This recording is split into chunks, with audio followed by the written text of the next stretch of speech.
I believe that in some instances, the more you do of something, the higher your standards will become of that something. You become more knowledgeable because you have more experience. But anytime you try to convey this in video games, you're often met with, oh, he's just an old retro fart, reminiscing about the so-called good old days, blinded and corrupted by nostalgia.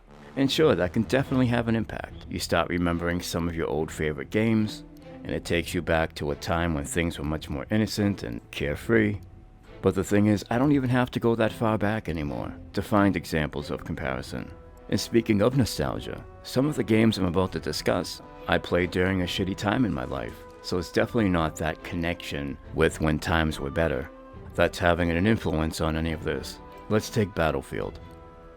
Bad Company 2 was my favorite, both with the campaign and the multiplayer. I also like the DLC, including Vietnam expansion, but I think the majority of longtime Battlefield fans will point to the third installment as being the peak of the franchise.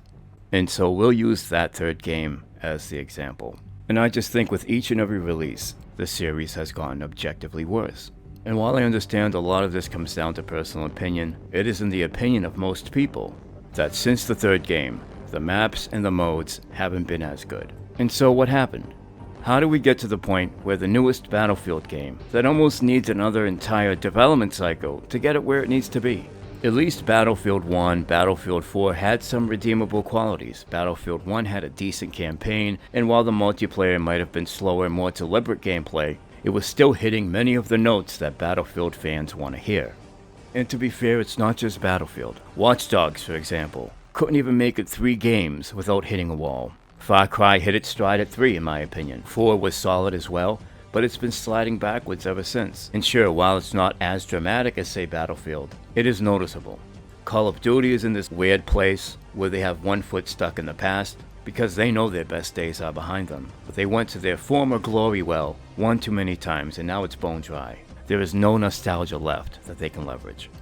But I'm sure they're still going to do a Black Ops remake at some point.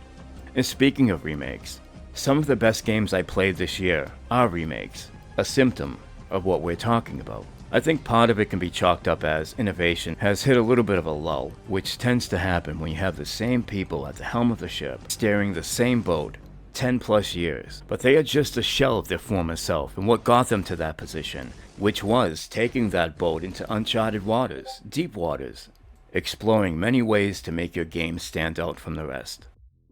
In contrast to who they are today, just doing little victory laps in the same small section of shallow waters. The only way to correct this is to replace them with lead developers that are hungry, that have fresh ideas, and can think outside the box. But even still, I think this is a very small part of it. Over the past few years, we've seen this trend in AAA games, where they're releasing a broken mess, unoptimized, the direct opposite of what a AAA game is supposed to be. And so it's not just games aren't what they once used to be, in terms of things like level design and fun factor, but now it's also in terms of the technical side of things. And so in my opinion, a lot of this points to 2 major factors: greed and our standards over the years. Just like many of these AAA video games, also sliding backwards. Our standards as gamers/consumers at an all-time low. And I think the longer you've been around to monitor this situation, the more obvious it is. It just seems like we would come together and collectively fight back anytime we were unhappy back in the day. Mass Effect 3 ending, for example.